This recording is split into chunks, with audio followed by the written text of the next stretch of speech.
Cho Khoa một chút này. Họ tên đầy đủ em là Bùi Ngọc Hưng. Những cô chú anh chị mà biết thì không còn sẽ làm gì nữa. Hiện tại vẫn đang là công chức nhà nước và sinh sống và làm việc tại Hà Nội. Ở đây em là người có thâm niên nhé, thâm niên biết về cụm từ vi thây nhiều nhất, lâu nhất, và thực sự em yêu vi thây nhất. Bây giờ rất nhiều người tranh yêu vi thây với em, nhưng mà em không xác định em yêu vi thây nhất. Chính vì thế là ngoài đam mê ra, bầu nhiệt huyết có, em dành 100% trí tuệ, công sức và cái trí lực của mình để xây dựng một cộng đồng đúng nghĩa thịnh vượng. Chắc mọi người đều biết rồi. Thế thì cả năm 2020 chúng ta đã kiên trì đến một dự án mới, một cơ hội mới. Nhưng mà chúng ta đang loay hoay để tìm cho mình một hướng đi. Chúng ta đang thực sự là những phút trông chân vì cộng đồng của chúng ta nói đến sự giàu có và sự thịnh vượng. Nhưng mà cả năm 2021 chúng ta rất là chật vật, đúng không ạ? Rất là chật vật. Và từ em trở xuống cũng đang như thế. Chúng ta đang tìm kiếm một con đường định hướng mới. Vậy bắt đầu từ năm 2021, từ em trở xuống tất cả chúng ta phá cách. Lúc này chúng ta tìm đi thấy quá rõ rồi, đúng không ạ? Vô cùng rõ rồi, nó là một cái gì thành trì của sự vững chắc rồi, thành trì của sự tìm kiếm và tuyệt vời rồi. Nhưng mà chúng ta vẫn đang loay hoay trong cách đi, cách triển khai. Và bắt đầu từ năm 2021 chúng ta phá cách để đi đến một cách triển khai mạnh mẽ hơn, nhanh chóng hơn, dứt khoát hơn và chắc chắn hiệu quả hơn. Vậy hôm nay chúng ta sẽ đến đi thây với một ly nước rộng. Và em xem ngày hôm nay tất cả chúng ta là người mới, không phải đại sứ đi thây nữa, đúng không ạ? Tất cả chúng ta là đại sứ mới. Em sẽ bắt đầu chia sẻ. Hôm nay chúng ta đến với một dự án đi thây, vẫn là mạng xã hội, phân quyền. Nó vẫn hoạt động trên phạm vi toàn cầu và vẫn đại diện cho một mạng xã hội mới mang thương hiệu 4.0. Thế thì em giao lưu một chút. Hôm nay tất cả chúng ta là những người trong cuộc sống của chúng ta có một cái gì mà chúng ta không. Đó là gì ạ? Đó là gì ạ? Đó là điện thoại. Đúng rồi, nhiều người yêu điện thoại hơn yêu vợ, đúng không ạ? Đó là gì ạ? Đó là mạng xã hội, và nhiều người trước khi ăn cho mạng xã hội ăn, đúng không ạ? Đối với bản thân em, mạng xã hội bây giờ nó gần như 24/7 sát mình. Thậm chí là có những thời điểm em còn không dám cho vợ mình biết mật khẩu của điện thoại, bởi vì điện thoại của em nó là một thế giới riêng, nó là một kho nhật ký riêng. Thậm chí có mối quan hệ mà mình không dám cho người thân mình biết, nó là một cuốn nhật ký bí mật luôn, đúng không ạ? Và khi chúng ta cầm điện thoại lên thì 100% chúng ta sẽ báo mạng xã hội. Và mạng xã hội bây giờ nó là một vật bất ly thân, nó là một nhu yếu phẩm không thể thiếu được. Và hôm nay em sẽ giới thiệu cho tất cả quý cô chú anh chị một cái cơ hội mới, biết đến một cái mạng xã hội mới mà mạng xã hội này sẽ giúp cho tất cả chúng ta có một thay đổi tư duy 100% hoàn toàn về cái năng tính của mạng xã hội khi mà chúng ta sở hữu, chúng ta sử dụng và chúng ta tương tác với mạng xã hội trong vòng từ 5 năm đến 10 năm rồi. Và hôm nay em sẽ giới thiệu cho tất cả chúng ta một cái cụm từ mới, đó là mạng xã hội vi thây. Vi thây nó là mạng xã hội, nó xuất phát từ một quốc gia rất là đặc biệt, đó là Thụy Sĩ, do người sáng lập đó là một người đến từ Do Thái, với mong muốn khao khát xây dựng cộng đồng thịnh vượng và định vị sẽ trao lại quyền lợi cho tất cả mọi người. Và vi thây tiếng Latin nghĩa nó là sự sống, nghĩa nó là sự sống. Vậy vi thây là gì mà tại sao tất cả quý cô chú anh chị, những người mới, những thành viên mà đang khao khát tìm kiếm cho mình một cơ hội mới lại đến với khán phòng ngày hôm nay để chúng ta gieo duyên, để chúng ta cho mình một cái cơ hội rất là mới. Thế thì vi thây nó là mạng xã hội, và em khẳng định mạng xã hội bây giờ nó là vật bất ly thân của em rồi, nó là người bạn thứ hai, là người tri kỷ rồi. Nếu như vi thây không phải là mạng xã hội thì bản thân em Hưng sẽ không bao giờ triển khai tại Việt Nam. Và khi chúng ta đến với lĩnh vực mạng xã hội, vi thây là gì? Vi thây vẫn là mạng xã hội. Đấy. Và em lựa chọn cái lĩnh vực mạng xã hội này là một lĩnh vực rất là chắc chắn, đảm bảo 100%. Khi chúng ta triển khai một dự án mạng xã hội, ít nhất em chưa thấy trên đời này có một cái dự án nào nó sống dưới 5 năm. Nó sống dưới 5 năm.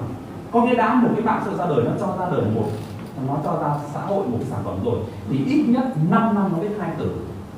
5 năm nó biết khai tử. Hôm qua mới đọc là lịch sử của tất cả các mạng xã hội. Và cái mạng xã hội lớn nhất mà chúng ta được biết đó là mạng xã hội Facebook. Nó có lịch sử 16 năm rồi. 16 năm lịch sử mạng xã hội Facebook ra đời, và hiện tại chúng ta đang năm thứ 17 của mạng xã hội Facebook. Và ở trong đây có ai sử dụng mạng xã hội Facebook mà có được tiền chưa ạ? Chưa. Có chưa ạ? Chưa. Vậy chúng ta có mong muốn có một cái mạng xã hội nó giống Facebook mà nó cho chúng ta cơ hội kiếm tiền không ạ? Có. Và hôm nay đó chính là VThầy. Vậy VThầy là gì? VThầy là mạng xã hội, nhưng mạng xã hội này nó lại giúp cho tất cả này, tất cả các thành viên trên thế giới này sử dụng nó, phát triển nó đều mang lại tiền và tiền. Đấy, VThầy là mạng xã hội, nó là mạng xã hội mới mà nó dành cho tất cả các thành viên trên thế giới này, mà ai sử dụng, ai tham gia phát triển đều được nó chia lại tiền. Trong cuộc sống của chúng ta đang loay hoay đi tìm kiếm một cụm từ mà nó mang lại sự thịnh vượng cho tất cả chúng ta, đó là từ tiền. Đúng không? Đó là tiền. Bản thân em cũng thế, em được bố mẹ cho nuôi lớn lên học đại học ở trong môi trường nhà nước, đi ra ngoài phụ sự và cống hiến cũng chỉ mong nhu cầu có tiền. Và trong cuộc sống của tất cả anh chị và cô chú ở đây, chúng ta vẫn đang rất khỏe mạnh. Và hôm nay VThầy nó đã cho em một nguồn thu nhập rất là lớn, một nguồn thu nhập nó gấp 10 lần nguồn thu nhập của công chức nhà nước. Mà trong tương lai nguồn thu nhập này nó sẽ vô vàn lớn, nó sẽ là không giới hạn, nó sẽ là vượt qua những tư duy và tầm nhìn cũ kỹ của những người mà chưa có một đường, chưa tự chủ và tự tiền. Thì nó đã phá cách, nó đã phá vỡ tất cả những cái tảng băng, nó đã phá vỡ tất cả các ranh giới và lịch sử cũng như là sự trải nghiệm của tất cả những thứ gì liên quan đến mạng xã hội. Như lúc này em có giao lưu, chúng ta sử dụng Facebook 10 năm, 5 năm rồi. Nhiều người xem Facebook là bạn, là người tri kỷ, nhưng chúng ta chưa thể kiếm được từ Facebook bất kỳ đồng tiền nào, đúng không ạ? Và lúc này chúng ta đang trở thành cái gì ạ? Chúng ta đang trở thành công cụ để cho Facebook nó kiếm tiền. Chúng ta sử dụng Facebook miễn phí và tất cả các mạng xã hội miễn phí, nhưng chúng ta đang trở thành công cụ cho tất cả các mạng xã hội đó kiếm tiền. Và ngày hôm nay, một cái mạng xã hội mới trao cho chúng ta một cái công cụ để chúng ta kiếm tiền, chứ không phải sử dụng chúng ta là công cụ để họ kiếm tiền nữa. Chúng ta có tò mò về điều đó không ạ? Và VThầy là gì? VThầy là mạng. Vậy tại sao em lại lựa chọn VThầy để em phát triển, em đưa về em xem VThầy là hơi thở? Bởi vì nó có những tiêu chí như sau. Thứ nhất, VThầy ra đời từ năm 2018 nên chắc chắn 100% VThầy đã kế thừa tất cả những nền tảng công nghệ và khắc phục được tất cả những hạn chế của những mạng thị trường. Họ khắc phục được điều gì? Từ năm 2018 họ khắc phục thứ nhất, ở trong mạng xã hội phân biệt VThầy, anh chị nhớ giúp em này, tất cả thành viên từ 18 tuổi trở lên mới được sử dụng mạng xã hội này. Anh chị nhớ giúp em nhé, từ 18 tuổi trở lên có nghĩa là công dân đủ thành viên dân sự mới được sử dụng mạng xã hội này. Đó là thứ nhất. Còn Facebook thì ai ạ? Facebook thì một bé 3 tuổi có Gmail số điện thoại là chúng ta sử dụng thoải mái rồi, đúng không ạ? Facebook thì một người có thể có 100 tài khoản Facebook, đặc biệt là những bạn mà chạy marketing online quảng cáo, các bạn ấy có thể sẵn sàng có vài trăm tài khoản Facebook để làm sao mà tăng tác lượng follow và lượng theo dõi của Facebook đó. Ở trong VThầy thì ít nhất điều kiện bắt buộc bất di bất dịch, dù là ở giai đoạn beta hoặc giai đoạn chính thức thì phải là từ 18 tuổi trở lên. Khi đủ 18 tuổi trở lên thì tất cả chúng ta phải chịu trách nhiệm về hành vi dân sự và tất cả những thông tin mà chúng ta có ở trong tài khoản mạng xã hội của VThầy. Một điều nữa mà ở trong VThầy em phải lựa chọn, thứ nhất là VThầy được luật quốc tế bảo hộ. Luật quốc tế bảo hộ. Một cái công ty được hẳn một đơn vị trọng tài quốc tế vào đây để bảo hộ, để tham vấn, để tư vấn cho thân chủ của mình, đó là mạng xã hội, thì chắc chắn là công ty này là công ty rất là chuẩn rồi, đúng không? Sau này tất cả những vụ kiện tụng lùng xùm do ông luật quốc tế bảo hộ. Một điều nữa em lựa chọn, đó là gì? Em tham gia vào đây nhưng em lại gì ạ? Đóng thuế. Em tham gia vào VThầy nhưng em lại là người đóng thuế. Và những ai đã có tài khoản VThầy từ một quý trở lên, chúng ta đều biết chúng ta đang đóng bao nhiêu thuế trên nhà nước, chúng ta đang có bao nhiêu nguồn thu nhập từ mạng xã hội phân quyền VThầy. Một điều nữa, mạng xã hội phân quyền VThầy sẽ giải quyết được tất cả những điều giả này, sẽ chuyển thành thật 100%. Tất cả những thông tin giả tất cả những thông tin nạc danh, những thông tin xấu, những thông tin độc hại từ mạng xã hội phân quyền Facebook, anh chị dịch chuyển sang mạng xã hội phân quyền VTay thì sẽ là thật 100%, thật 100%. Chính vì thế mà trong mạng xã hội phân quyền VTay chúng ta được tự do ngôn luận, tự do ngôn luận. Anh chị nhớ cho em nhé. Trong thời gian vừa rồi, đặc biệt là Twitter và cái vấn đề là rõ đứng đầu là Donald Trump, đúng không ạ? Donald Trump là gì ạ? Là hình mẫu, đúng không ạ? Hình mẫu của chính trị và kinh tế. Nhưng mà sau một vài cái thăng trầm của ông ấy, mạng xã hội Twitter và lại vào đừng tôi liên quan đến tự do ngôn luận rất là nhiều, tự do ngôn luận rất là nhiều. Và ở VTay thì chúng ta được tự do ngôn luận, chúng ta được thể hiện những cái mà chúng ta có, nhưng có một cái chúng ta không được làm, đó là gì ạ? Chúng ta hãy thể hiện những gì đúng pháp luật, đúng giá trị đạo đức. Còn nếu mà sai chính chúng ta là người gì thì sao? Đấy. Thế thì VTay nó mang lại tất cả những điều. Một điều đặc biệt nữa là VTay nó đại diện cho nền tảng công nghệ 4.0 nên nó ứng dụng nền tảng công nghệ rất mới vào đây, blockchain, AI, công nghệ trí tuệ nhân tạo, thế giới phẳng hoàn hảo ứng dụng trong một nền tảng xã hội mới. Những điều này ở Facebook có không ạ? Không có. Không có. Facebook và tất cả các mạng xã hội khác không có. Chính vì không có mà em mới cho. Vậy sự chuyển giao tất yếu của lịch sử mạng xã hội hoặc là một cái công việc mà tất cả chúng ta đang theo dõi đấy, đó là cái lĩnh vực truyền thông xã hội, thì VTay ra đời. Cái đầu tiên nó vá lỗi và nó khắc phục tất cả những lỗi này. Lỗi của tất cả mạng xã hội hiện tại đang dùng, đang bộc lộ, chúng ta đang thấy rõ bao nhiêu, thì trong mạng xã hội VTay chúng ta sẽ không còn nữa, sẽ không còn bất kỳ một cái lỗi nào nữa. Mà lâu nay những thực trạng, những vấn nạn của các mạng xã hội đã nói rất nhiều, báo chí, các tạp chí rồi các thông tin từ TV đến báo nói rất nhiều đến những lỗi của mạng xã hội Facebook và các mạng xã hội khác. Thì trong mạng xã hội phân quyền VTay chúng ta sẽ không thấy nữa. Em lựa chọn VTay vì điều đó, bởi vì nó đã phá lỗi và 100% sự cách tân và chuyển giao của một nền tảng mạng xã hội mới trong tương lai sẽ mang tên VTay. Và em tin chắc rằng từ 1 đến 2 năm đến 3 năm đi ra ngoài đường ở trên khắp thế giới này, trong smartphone của bất kỳ công dân nào trên thế giới đều có mạng xã hội VTay. Vậy có một cơ hội, vậy có một cái mạng xã hội nó giống Facebook 100%, nhưng nó lại khắc phục lỗi của Facebook và tất cả những mạng xã hội hiện tại. Chúng ta có sử dụng không ạ? Có dám sử dụng không ạ? Rồi, đó là điều kiện đầu tiên em lựa chọn VTay. Nhưng chưa hết. Nếu như lúc đầu em nói chúng ta là công cụ để tất cả các mạng xã hội kiếm tiền, thì đến với mạng xã hội VTay, chúng ta được VTay cho công cụ để kiếm tiền. Vậy chúng ta đã hoán đổi những chủ thể đặc biệt, chúng ta bị động đã chuyển thành chủ động để kiếm tiền. Chúng ta là nạn nhân của công việc kiếm tiền của Facebook, bây giờ chúng ta được VTay này đưa chúng ta là những người chủ của mạng xã hội. Chúng ta tự quản lý tài khoản của chúng ta tự hoạch định con đường của chúng ta, và chúng ta thực sự đã trở thành một doanh nghiệp rất lớn, cộng sinh trên doanh nghiệp VTay. Em tự hào em đang xây dựng một doanh nghiệp rất riêng, đẳng cấp, một doanh nghiệp của 4.0 khác với doanh nghiệp truyền thống 100%. Những điều này là tiêu chí đầu tiên em chuyển sang VTay. Nhưng cái điều tiên quyết và đặc biệt nữa, đó là VTay nó chia lại tiền, hoặc là nó phân chia quyền lợi cho tất cả các thành viên tham gia sử dụng một nền tảng mạng xã hội mới. Và khi nói đến cụm từ phân quyền đó là triết học, đó là đường dẫn, thì phải áp dụng cái nguyên lý phân quyền. Chứ còn bản chất của nó chỉ là kinh tế chia sẻ. Kinh tế chia sẻ là chia sẻ càng nhiều là chúng ta sẽ có kinh tế càng nhiều. Và VTay triết học phân quyền bắt nguồn từ một cái trào lưu rất là mới, rất là lớn trong xã hội, đó là trào lưu của kinh tế chia sẻ. Và kinh tế chia sẻ là hiện tại tất cả chúng ta ở Hà Nội, ở các thành phố lớn đang là những thành viên được hưởng rất lợi từ kinh tế chia sẻ, đúng không ạ? Uber, Grab rồi dịch vụ tất đều là kinh tế chia sẻ hết. Và VTay đã áp dụng phân quyền hay đã áp dụng học thuyết kinh tế chia sẻ ở trong giai đoạn này có đúng không ạ? Rất đúng.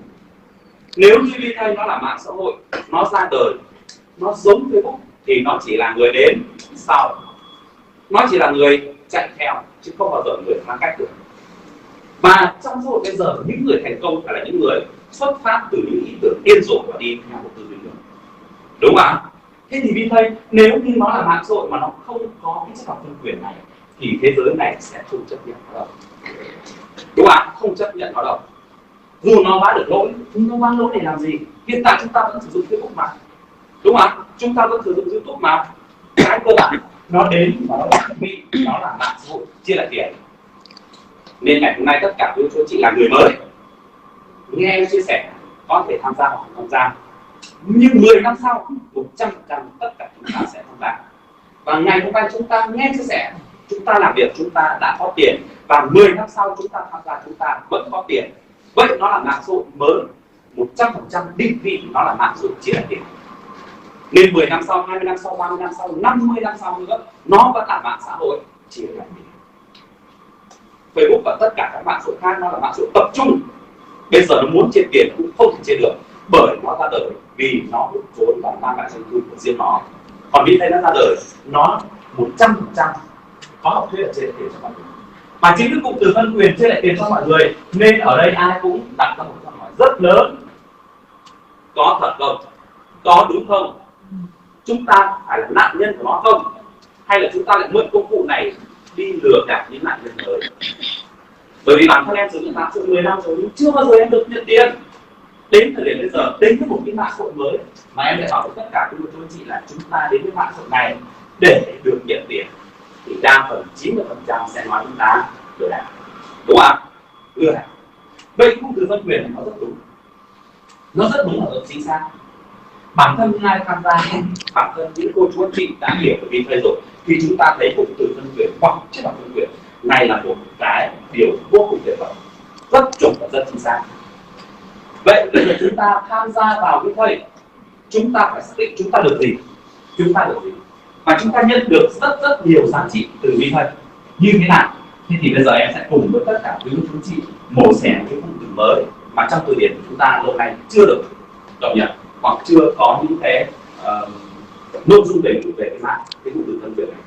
Phân quyền có nghĩa là phân chia lại quyền lợi, phân chia lại. Vì thầy nó ra đời nó là mạng xã hội, và mạng xã hội bây giờ nó là một chiến thị phần rất là lớn. Ai có được cộng đồng, ai có được big data, ai có được lượng người dùng thì người đó sẽ thành công. Facebook không bắt anh chị dùng không ạ? Có bắt không ạ? Nhưng đến thời điểm bây giờ chúng ta dùng Facebook vì cái gì ạ? Nhu cầu. Đúng không?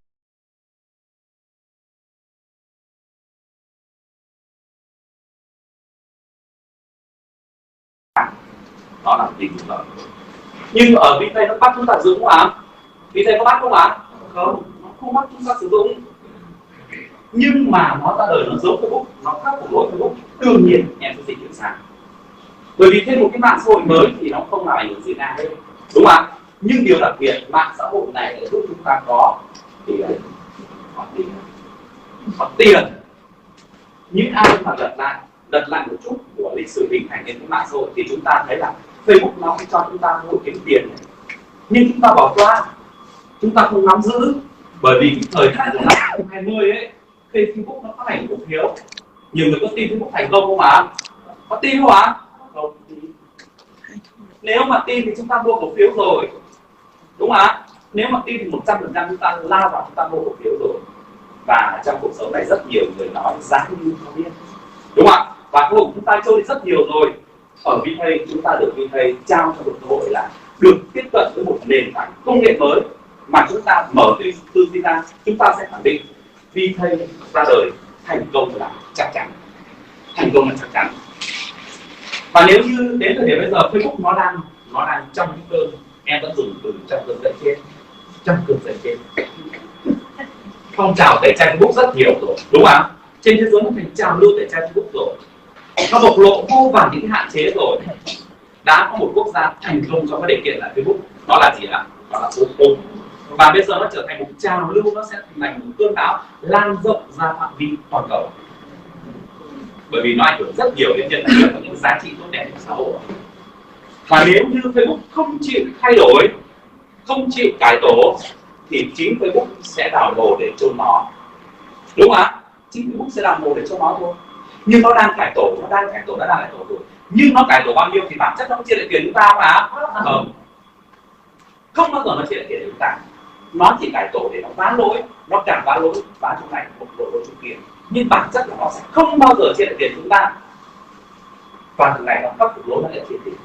Thế thì đến và dịch chuyển một cuộc cách mạng rất lớn trong nền tảng mạng xã hội sẽ bắt đầu từ VTech. VTech là mạng xã hội ra đời song song với tất cả các mạng xã hội khác, nhưng nó lại lựa chọn một hướng đi riêng, đó là ai đến với tôi được tôi chia tiền.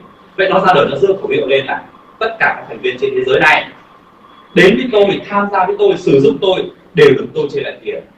Và rất nhiều người chê nó vì chê tiền. Vậy chúng ta có chê tiền không ạ? Chúng ta không chê tiền. Ở đây 100% chúng ta đang đi kiếm tiền. Vậy chúng ta mở tâm thái ra để xem VTech chia tiền như thế nào nhá. Chia tiền như thế nào?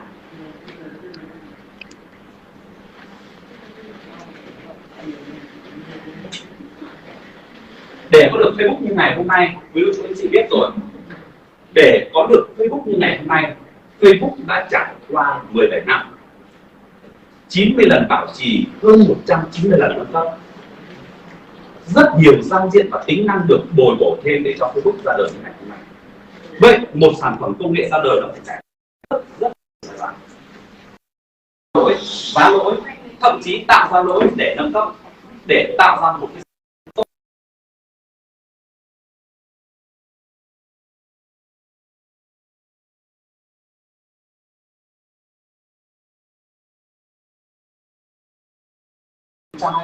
khi tất cả quý vị chị nghe em chia sẻ ngày hôm nay thì chúng ta đang ở trong giai đoạn beta, và bất kỳ một sản phẩm công nghệ nào đều có hai giai đoạn, đó là giai đoạn beta và giai đoạn chính thức. Giai đoạn beta, giai đoạn chính thức. Beta này thì biết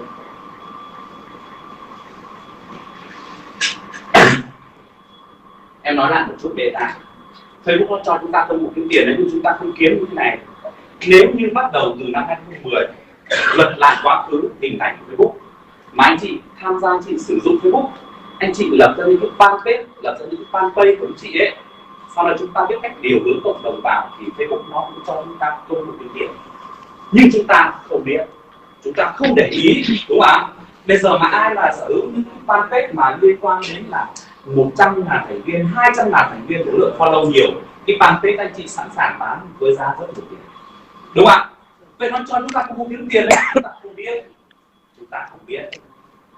Và ở thời điểm bây giờ, những anh chị nào đã có tài khoản VTech thì em nói mẹ một chút, nó ngoại lệ, hãy tạo cho mình 3 fanpage đến 5 fanpage, điều hướng tất cả những người bạn của chúng ta vào fanpage đó, điều hướng thật nhiều vào. Và đó là thế mạnh của chúng ta khi tham gia vào beta.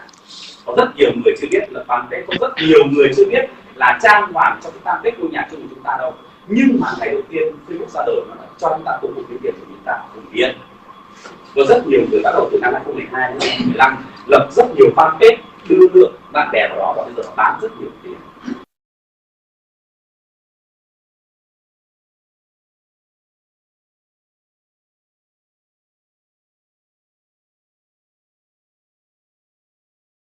Vì thế là chúng ta hãy lập nhiều fanpage, điều hướng rất nhiều thành viên đến lập fanpage của chúng ta, bởi vì năm 2020 so với năm 2020 rất khác rồi. Và giai đoạn beta ở trong VTech này rất may, đó là tất cả anh chị biết VTech trong giai đoạn beta. Còn nếu như của chia sẻ của em mà công ty nó đã chính thức nó công bố rồi thì nó sẽ không có câu chuyện này nữa. Và hôm nay chúng ta rất may mắn biết VTech giai đoạn beta. Vậy giai đoạn beta là giai đoạn dành cho những thành viên có tầm nhìn. Thành viên có tầm nhìn. Anh chị có khẳng định Facebook là vĩnh viễn không ạ? Facebook không là vĩnh viễn. Đế chế vào thành trì đó nó sẽ bị thay đổi và nó sẽ thay thế bằng thành trì khác. Sự chuyển giao của những giai đoạn giao thoa sẽ là tất yếu. Và em vẫn tin chắc rằng từ 3 đến 5 năm sau, sự giao thoa từ VTech sang Facebook sẽ là hiển nhiên, sẽ là tất yếu, sẽ đúng quy luật, và điều đó chắc chắn 100% sẽ xảy ra. Chắc chắn 100% sẽ xảy ra. Trong giai đoạn beta là dành cho thành viên có tầm nhìn, và những thành viên có tầm nhìn thì sẽ dám ở đây có một chút mạo hiểm. Cũng giống như chúng ta lật lại cái xe lịch sử của Facebook đấy. Ai biết được Facebook phát hành cổ phiếu mà mua lúc đó nó chỉ có một vài đô thôi, đến thời điểm bây giờ nó mấy nghìn đô một cổ phiếu rồi. Anh chị được thành tỷ phú chưa? Đúng mà. Dành cho những thành viên có tầm nhìn và dám. Các cơ bản chúng ta thấy là cái nền tảng đúng hay không, xu hướng và quy luật đúng hay không thôi. Và ở đây những thành viên tham gia vào giai đoạn beta là những người có tầm nhìn. Nên tại sao anh hỏi là chúng ta thấy là Facebook nó có mãi mãi nó vĩnh viễn hay không, đúng không? Đấy, và sự chuyển giao, sự cách tân sẽ sang một nền tảng mới dành cho những thành viên có tầm nhìn và giá. Trong giai đoạn beta này cũng dành cho những thành viên mà gì ạ? Ước mơ và xây dựng ước mơ này mình trở thành sự thật. Trong giai đoạn beta này dành cho những thành viên có tầm nhìn, những thành viên có ước mơ, có nghĩa là khao khát thay đổi cuộc sống và tôi phải tự do về tài chính, tôi phải khẳng định được bản thân của tôi thì mới hợp trong giai đoạn này. Những ai không có ước mơ hoặc là chưa nói đã dập tắt ước mơ của mình thì sẽ không được hợp. Trong giai đoạn này đặc biệt dành cho những người khao khát mong muốn ước mơ của mình sẽ thành sự thật và hãy đặt cho mình mục tiêu rất lớn trong cuộc đời. Cả cuộc đời chúng ta đi tìm cơ hội rồi nhưng mà chúng ta bỏ qua rất nhiều cơ hội. Chúng ta luôn luôn mong có ước mơ. Ai chẳng muốn mình giàu có, đúng không ạ? Cô chú muốn mình giàu có mà muốn, và chúng ta đang xây dựng ước mơ của mình mà. Nhưng rất nhiều người không dám ước mơ. Thì đi thầy ở trong giai đoạn beta này dành cho những người dám ước mơ, hoài bão, đặc biệt là dám đến những sản mới. Nhưng ở trong giai đoạn beta này chúng ta dành cho những người làm việc, xem đi thầy là sự nghiệp. Trong giai đoạn beta này dành cho những người làm việc và xem đi thầy là sự nghiệp. Xem đi thầy là sự nghiệp. Bất kỳ một công việc nào cũng vậy thôi. Trong cuộc sống chúng ta bỏ công sức, chúng ta bỏ những thành quả của chúng ta mới nhận được những giá trị. Và ở đây trong giai đoạn beta này nếu ai lĩnh hội được đầy đủ một cơ hội lớn, có một tầm nhìn chúng ta khao khát mang ước mơ của mình trở thành sự thật thì bố quý của tôi chị sẽ làm nhưng chưa bao giờ được làm, bởi vì cơ hội này có một không hai. Cơ hội này là cả cuộc đời chúng ta đang đi tìm kiếm. Cơ hội này chúng ta gặp rất nhiều rồi nhưng chúng ta chưa đủ duyên. Vậy ngày hôm nay tất cả quý của chị hãy tìm hiểu để đủ duyên, để làm việc, để tự tạo cho mình một sự nghiệp riêng, sự nghiệp đúng nghĩa, sự nghiệp cộng sinh, xây dựng doanh nghiệp trong thời kỳ của thời đại 4.0. Và ở đây nó có rủi ro không ạ? Rủi ro. Ở trong cuộc sống này không có gì chắc chắn, kể cả bạn sống chúng ta, đúng không ạ? Không có gì để chắc chắn. Chúng ta có rủi ro, nhưng rủi ro thì cơ hội thế nào ạ? Cơ hội lớn và rất lớn. Chính cơ hội lớn này mới dành cho những người có tầm nhìn, có ước mơ và làm việc. Nếu mà chúng ta bảo tôi muốn thành tỷ phú mà cứ ngồi một chỗ, giấc mơ chỉ là giấc mơ, đúng không ạ? Giấc mơ chỉ là giấc mơ. Cơ hội vô cùng lớn chỉ dành cho 3 người, có những người yếu tố. Thứ nhất là có tầm nhìn, thứ hai là ước mơ, và thứ ba là phải xem nó là sự nghiệp và công việc. Em không dám nói là những người tham gia trong giai đoạn không có tầm nhìn, nhưng mà những ai biết đến VK trong giai đoạn này mà lĩnh hội được là những người có tầm nhìn, 100% những người có tầm nhìn. Đó là giai đoạn beta. Và trong giai đoạn này chúng ta phải tham gia với VK với một số 4. Chúng ta tham gia VK với một số 4. Số 4 như thế nào thì phụ thuộc vào tất cả các chú anh chị cho chúng ta lựa chọn. Đó là VK. Còn ở giai đoạn beta, ở giai đoạn chính thức thì chúng ta dành cho những thành viên, cho những công dân bình thường. Xem đây nó là gì ạ? Xem đây là gì? Tất cả thành viên giai đoạn chính thức chỉ vào đây sử dụng nó thôi, chỉ vào đây sử dụng cái mạng này thôi, chứ chưa chắc đã xây dựng trở thành, chứ chưa chắc xây dựng mình trở thành sự nghiệp. Và ở trong giai đoạn này thì có rủi ro không ạ? Có rủi ro không ạ? Không có bất kỳ rủi ro. Trong giai đoạn chính thức không có bất kỳ một rủi ro nào hết, vì ở đây chúng ta đến khi thay hoàn toàn là không đồng 100%, không có bất kỳ một rủi ro nào hết khi anh chị tham gia vào chính thức. Vì không có rủi ro nên chúng ta có cơ hội lớn không ạ? Không có cơ hội, không có cơ hội để thực hiện cái ước mơ trở thành tỷ phú của mình, cũng không có cơ hội để thay đổi bản thân mình và giúp đỡ người khác được. Và đặc biệt là trong giai đoạn chính thức nữa thì tất cả chúng ta sẽ thấy gì ạ? Công việc này có dễ không ạ? Giai đoạn chính thức có dễ không ạ? Dễ vô cùng. Ai cũng làm được, không cần những người làm việc siêng năng xem nó là sự nghiệp, không cần những người có tầm nhìn, không cần những người ước mơ, ai cũng làm việc được nên nó rất dễ. Mà rất dễ thì có dễ thành công không ạ? Những việc dễ không dành cho người thành công, đúng không ạ? Những việc dễ không dành cho người thành công. Nên chúng ta thấy ở đây vì thầy đang cho chúng ta, mà ở giai đoạn beta hay giai đoạn chính thức, cái cơ bản công ty đều chia lại tiền cho chúng ta hết, đều chia tiền. Chúng ta tham gia giai đoạn 2021 hoặc 10 năm sau chúng ta sử dụng nó, hoặc là 5 năm sau chúng ta sử dụng nó vẫn chia tiền, nó vẫn chia tiền cho nó. Và nhìn vào đây, nhìn vào cái lộ trình phát triển của một dự án đã xuất hiện ở trên thế giới này, chúng ta đang triển khai ở thế giới này, chúng ta lựa chọn cho mình tham gia ở giai đoạn beta hay chờ đợi đến giai đoạn chính thức. Ai dám biến ước mơ của mình thành sự thật, xem VTay là sự nghiệp và dám chấp nhận rủi ro? Ai cho bắn phòng làm đây ạ? Rồi cho chúng ta một tràng pháo tay. Đây chính là lộ trình cũng như là cái kế hoạch để VTay phát triển. Đơn thuần VTay nó là mạng xã hội, chúng ta có 2 giai đoạn để chúng ta tham gia, được không ạ? Và quyết định tham gia hay không phụ thuộc vào tất cả chúng ta, phụ thuộc vào tầm nhìn, phụ thuộc vào nhu cầu và thái độ tất cả với các anh chị. 100% VTay sẽ ra đời, không có một lý do gì cả. Và chính thức VTay đang định tiến đến cái khởi phát huy hoàng để công bố trên toàn thế giới. Tôi đã có mặt để tôi sẽ trao quyền thịnh vượng cho tất cả quý cô chú anh chị. Và VTay đã trao chúng ta một cơ hội, một công cụ rất lớn. Chúng ta quyết định, chúng ta hành động, chúng ta dám như thế nào thì cái thành quả của chúng ta sẽ như thế ấy. Vậy một cơ hội nó liên quan đến tiền, chúng ta mong muốn chúng ta sẽ nhanh kiếm tiền không ạ? Có. Muốn không ạ? Có. Chúng ta mong muốn chúng ta đầu tư vào đây đảm bảo 100% không ạ? Có. Đặc biệt chúng ta muốn chúng ta không bị mất vốn không ạ? Có. Chúng ta giúp được nhiều người muốn không ạ? Có. Và bây giờ em sẽ cho chúng tôi đơn thuần như thế này.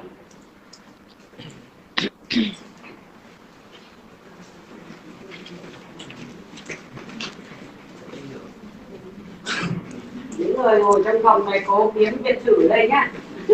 Phần 2 này mới là hấp dẫn này. Ai này có sạch nhé.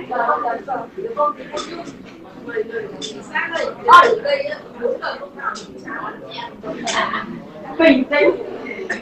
Quay nhiều. Đây ạ, đấy là bài chia sẻ của Quang dành cho chỉ vậy thôi, đúng không ạ? Chỉ vậy thôi, không phải nói nhiều, đúng không ạ? Không phải nói đến chậm, không nói đến trọng phải thực tế, nhiều thông tin quá thì sợ. Đơn thuần chỉ đi bị ăn cứ nói chuyện. và 2 giai đoạn để tham gia. Quan trọng nhất dành cho người chỗ, quan trọng nhất dành cho người chỗ, người mới mà khi mà chúng ta đến với những buổi thế này thì thông thường là mọi người sẽ rất là gì ạ? Rất là ngại, đúng không ạ? Thông thường người rất là ngại và gì nghĩ trong đầu của họ trên kia nó đang nói gì, đúng không ạ? Đang nói chúng ta cho thông tin rất đơn giản, càng đơn giản càng hiệu quả, đơn giản nói về mạng xã hội và mạng xã hội nó không thể thiếu trong cuộc sống của chúng ta được, đúng không ạ? Và nó ra đời vì thế ra đời đúng quy luật, nó có 2 giai đoạn. Ai tham gia trong giai đoạn này hoặc giai đoạn sau đều được công ty chia lại tiền. Đơn thuần lúc đầu tiên chỉ cần đưa cho chị nhá, chia sẻ người mới chỉ cần vậy thôi. Và bên